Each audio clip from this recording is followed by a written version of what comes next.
जीवन की door. Ramesh class 8 का स्टूडेंट था। वह जब क्लास में होता तब बाहर खेलने के बारे में सोचता और जब खेलने का मौका मिलता तो वह कहीं घूमने के बारे में सोचता। इस तरह वह कभी भी प्रेजेंट मोमेंट को एंजॉय नहीं करता बल्कि कुछ न कुछ आगे का सोचा करता। उसके घर वाले और दोस्त भी उसकी इस आदत से परेशान थे। एक बार रमेश अकेले ही पास के जंगलों में घूमने निकल गया। थोड़ी देर चलने के बाद उसे थकान हो गई और वह वहीं नरम घास पर लेट गया। जल्द ही उसे नींद आ गई और वह सो गया। सोने के कुछ देर बाद एक आवाज आई, रमेश रमेश। रमेश ने आंखें खोली तो सफ़ेद वस्त्रों में एक परी खड़ी थी।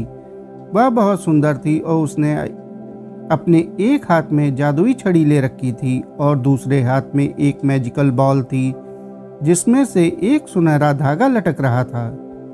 रमेश परी को देखकर खुशी से झूम उठा और कुछ देर परी से बात करने के बाद बोला, आपके हाथ में जो छड़ी है उसे तो मैं जानता हूँ, पर आपने जो ये बॉल ले रखी है उससे ये सुनहरा धागा कैसे लटक रहा है? परी मुस्कुराई, रमेश, या कोई मामूली धागा नहीं, दरअसल यह तुम्हारे जीवन की डोर है।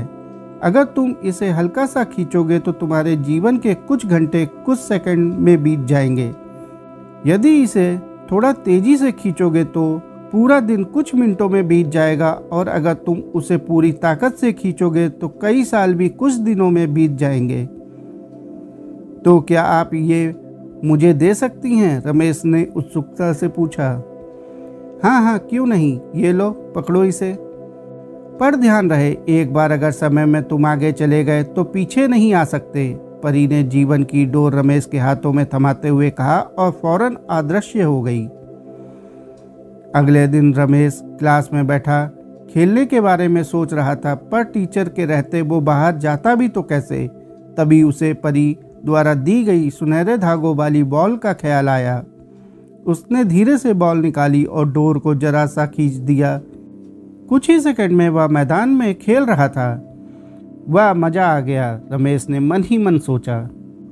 फिर वह कुछ देर खेलता रहा, पर मौजूदा वक्त में ना जीने की अपनी आदत के अनुसार वह फिर से कुछ ही देर में ऊब गया और सोचने लगा कि ये बच्चों की तरह जीने में कोई मजा नहीं आ रहा। क्यों ना क्यों अपने जीवन की डोर को खींचकर जवानी में ले जाऊं।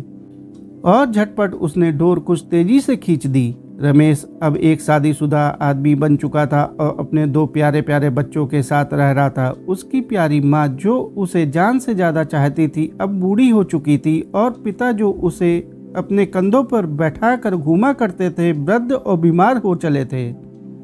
इस परिवर्तन से रमेश अपने माता पिता के लिए दुखी जरूर था, पर अपना परिवार और बच्चे हो जाने के कारण उसे बहुत अच्छा महसूस हो रहा था। 1-2 महीना सब ठीक ठाक चला, पर रमेश ने कभी अपने वर्तमान को आनंद के साथ जीना सीखा ही नहीं था। कुछ ही दिन बाद वह सोचने लगा, मेरे ऊपर परिवार की कितनी जिम्मेदारी आ गई। बच्चों को संभालना इतना आसान भी नहीं, ऊपर से ऑफिस की टेंशन अलग, माता पिता का स्वास्थ्य भी ठीक नहीं रहता। इससे अच्छा तो मैं रिटायर हो जाता और आराम की जिंदगी जीता। और यही सोचते सोचते उसने जीवन की डोर को पूरी ताकत से खींच दिया। कुछ ही दिनों में वह एक 80 साल का वृद्ध हो गया। अब सब कुछ बदल चुका था। उसके सारे बाल सफ़ेद हो चुके थे, झुर्रियाँ लटक रही थीं। उसके माता पिता कब के उसे छोड़कर जा चुके थे, यहाँ तक कि उसकी प्यारी पत्नी भी किसी बीमारी के कारण मर चुकी थी। वह घर में बिल्कुल अकेला था। बस कभी कभी दूसरे शहरों में बसे उसके बच्चे उससे बात कर लेते। लाइफ में पहली बार रमेश को एहसास हो रहा था कि उसने कभी अपनी ज़िंदगी को एंजॉय नहीं किया। उसने ना स्कूल डेज में मस्ती की, ना कभी कॉलेज का मुंह देखा। वह ना कभी अपनी पत्नी के साथ कहीं घूमने गया और ना ही अपने माता पिता के साथ अच्छे पल बिताए। यहाँ तक कि वो अपने प्यारे बच्चों का बचपन भी ठीक से नहीं देख पाया। आज रमेश बेहद दुखी था। अपना बीता हुआ कल देखकर वह समझ पा रहा था कि अपनी बेचैनी और व्याकुलता में उसने जीवन की कितनी सारी छोटी मोटी खुशियां यूं ही गवा दी। आज उसे वो दिन याद आ रहा था जब परी ने उसे वो मैजिकल बॉल दी थी।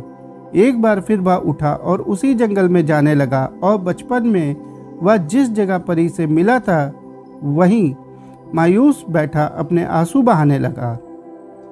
तभी किसी ने आवाज़ लगाई, रमेश रमेश।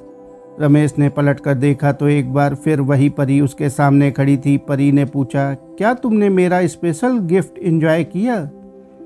पहले तो वो मुझे अच्छा लगा, पर अब मुझे उस गिफ्ट से नफरत है।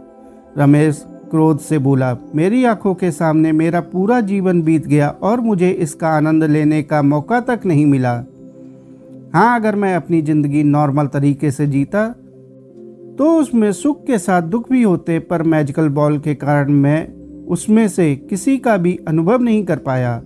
मैं आज अंदर से बिल्कुल खाली महसूस कर रहा हूँ। मैंने ईश्वर का दिया ये अनमोल जीवन बर्बाद कर दिया। रमेश निराश होते हुए बोला, ओह, तुम तो मेरे तोहफे के शुक्रगुजार होने की बजाय उसकी बुराई कर रहे हो। खैर, मैं तुम्हें एक और गिफ्ट दे सकती हूँ, बताओ क्या चाहिए तुम्हें? परी ने पूछा। रमेश को यकीन नहीं हुआ कि उसे एक और वरदान मिल सकता है। वह खुशी से भावुक होते हुए बोला, मैं फिर से वही पहले वाला स्कूल बॉय बनना चाहता हूँ। मैं समझ चुका हूँ कि जीवन का हर एक पल जीना चाहिए। जो अभी को कोसता है वो कभी खुश नहीं रह पाता, उसका जीवन खोखला रह जाता है। प्लीज़ प्लीज़ मुझे मेरे पुराने दिन लौटा दो, प्लीज़ प्लीज़ ना। तभी एक आवाज़ आती है, उठो बेटा, तुम यहाँ इन जंगलों में कैसे आ गए? और ये सपने में प्लीज़ प्लीज़ क्या बड़बड़ा रहे थे?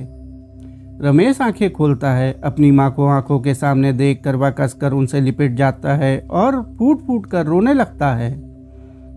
वह मन ही मन परी का शुक्रिया अदा करता है और कसम खाता है अब वो जीवन के अनमोल पलों को पूरी तरह जिएगा और डे ड्रीमिंग और कल के बारे में सोचकर अपने आज को बर्बाद नहीं करेगा। दोस्तों, क्या आप खुद को रमेश से रिलेट कर पा रहे हैं?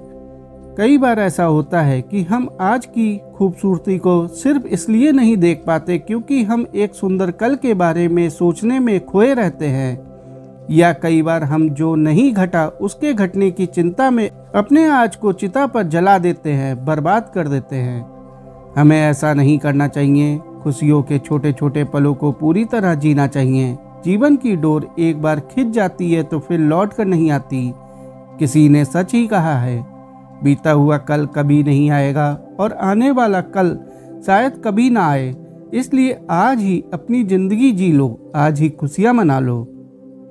साथियों, आपको यह कहानी कैसी लगी कमेंट करके जो बताएं। कहानी अच्छी लगी हो तो कहानी को लाइक और चैनल को सब्सक्राइब कर लें। धन्यवाद।